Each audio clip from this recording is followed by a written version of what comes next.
My next guest tonight has starred in the motion picture Species and can currently be seen with Jean-Claude Van Damme in Maximum Risk. That's actually technically how you say it. Please welcome Natasha Henstridge.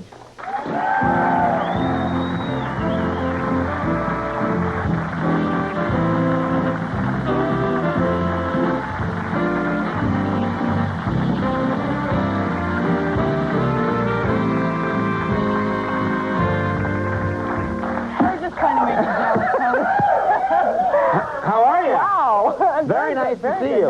Nice to meet you. Nice to meet you, too. And congratulations. Movie was like, what, #1? It made over $8 billion over the weekend, I think, of the official figures. It's doing okay, yeah. #1, that's the most important thing. Yeah, and you know, right, actually, you know, the first time... It's not the art, it's nothing else. It's not our health, it's doing #1 at the box office. The first time I saw you, I remember, it was the first movie you did, correct me if I'm wrong, wasn't Species the first movie you ever did? The first one I ever did, yeah. Where you played an alien who just happened to look like a beautiful model. And, well, yeah. Perfect DNA, you know, and I don't know, I got cast, I don't know. Yeah, what can you do? All right. And in this role, I remember there's this one really, there's some really disgusting things in the movie. Like, there's this scene that still had a huge impact on me where you are born. The alien is born out of a giant egg or cocoon, right? Yeah. And it's like you come out of this cocoon fully naked, but there's all this weird goo and stuff, and I've just had nightmares ever since. Tell me about that. Yeah, I decided to come clothed tonight, as a matter of fact. I'm, you know, being... Welcome to our Cinemax special, yeah. Right? So, no HBO, no. Was that fun, doing that part? I mean... Yeah, it was fun. It was fun. That scene was really funny, actually, though, because I was KY jellied, and they were, like... Hello, what? I was naked and KY jellied. I mean, what do you want to know? Yeah. That was happening. I'd want to make sure that there was film in the camera. Yeah. What are we doing here, fellas? No, but the slime was made of KY jelly, and we were heating it up in crock pots and stuff, because we were on a sound stage, and it was very cold. And, baby, and so anyway, I had the makeup artist was propelling me out of this cocoon, because it was actually built upside down. I was coming out of the bottom. Right. And he was propelling me out of the cocoon, and of course I was very slippery and very naked. And I just thought I'd bring that up less instead of... Sure. You don't have to. Yeah, right. We're not going to talk about anything else tonight. Right, exactly. Now, in that movie, you go around and you're killing... The movie is all about you killing men in very violent ways. How did men respond to the movie? Was it intimidating for them? Were men afraid of you afterwards?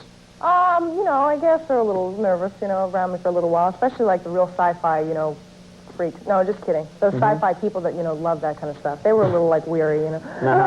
Don't call the people that paid all that money to see your movie freaks. It's just not a good idea. I'm the freak. They are completely, absolutely normal. Good. Kiss ass fast, baby. Yes. You know it, honey. You know it. But but, you know, some men actually like that. Some men like the abuse. You know, some men like that. Would probably enjoy seeing a woman actually beat up on some men. Yeah, well, you know, some of those people do like the violence. Absolutely. All right. I'm one of them. Okay. Now let's talk about... I know that you've actually had men propose to you just out of nowhere. Is that right? You have men, like, come up to you on the street and propose to you. Yeah, I've had that happen a couple times. I ride a motorcycle, and so I was riding in New York, as a matter of fact. I had a bike here, and it's a long story what happened to that bike, but ended up in the East River.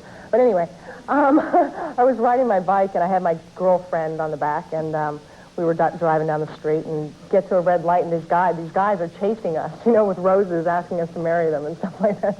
These are guys just on the spur of the... It sounds like a Pert commercial or something, where a guy would see you and just grab some flowers and chase you. It was like that. Were they sincere, though? If you had said yes, this guy would have gone along with it? No, I never decided to say yes to even find out, you know, what would possibly happen. All right. Now, it's a strange story. It's strange to me anyway. You went to Paris to model at the age of 14. Yeah. Who were you living with? Did your parents go with you? No, I went alone.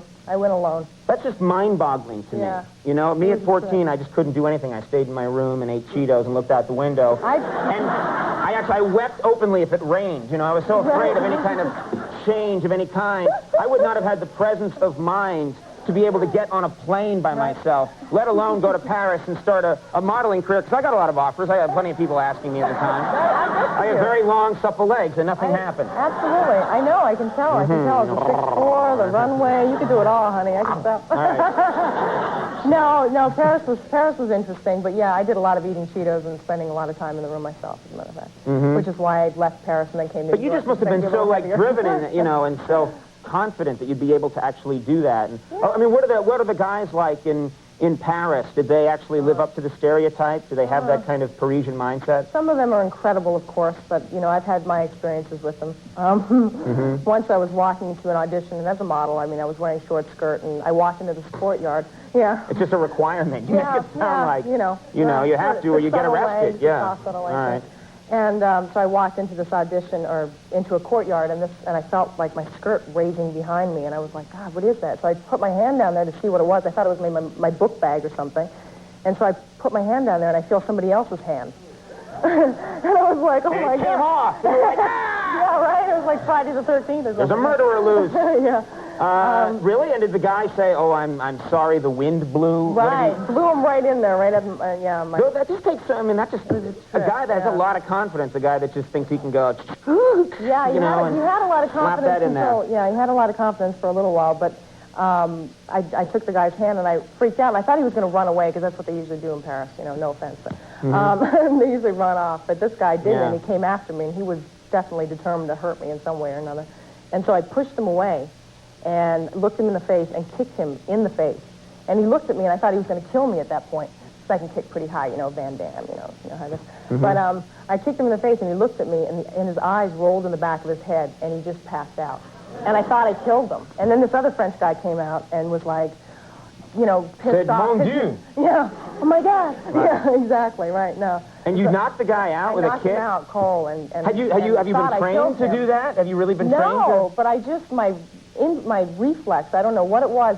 At that time, I mean, since, you know, I haven't been as, you know, capable or something. I'm a little more in fear, but I was feeling pretty good after that for a while. So you mentioned, can I say, did you say Jean-Claude Van Damme? Or just Jean-Claude Van Damme? Well, if you were the Ringo Lamb, the director of the film, you would say Jean-Claude, because he's, you know, he's from Hong Kong. What's that clicking thing at the end? That's something African tribes do. What is that? So the gods must be crazy. Yeah, okay. So he, because we had Jean-Claude Van Damme, on the show, and this is true. He actually mentioned. You remember this, Andy? He mentioned that he's really proud of his butt, and he likes to try and, no joke, likes to try and work his butt, like nice shots of his butt, into the movies as much as possible. Well, I mean, I've never seen your butt, Conan. No, anyway, no, I've never seen your butt. I've never seen your butt. Hey, I'm not a piece of meat. I'm a human being. I'm a person. I'm serious. I'm sick of it. I'm sorry. Conan, I'm sorry. I have feelings and emotions just like anyone else. No, I know how you feel about that. I really do. The show. But the point is this: did you notice that? Did you notice that he was he's doing? Got a nice butt, and I mean, you know, he makes good money for, you know, doing things like, you know, martial arts and so on. But on the big screen, it's like disconcerting for guys to see this giant butt and sense around, shooting around the screen, you know? Yeah, no kidding. I do not want my butt next to his on a big screen. I'll just tell you that. That's okay. Well, you won't be doing that movie with him, all right? No. Maximum Risk is out now. It's everywhere. It's doing very well. Yeah. Very nice to meet you. Nice to meet you, too. Thanks it was for a pleasure. coming. All right. Natasha Henstridge, everybody. And guess what? The Cure's coming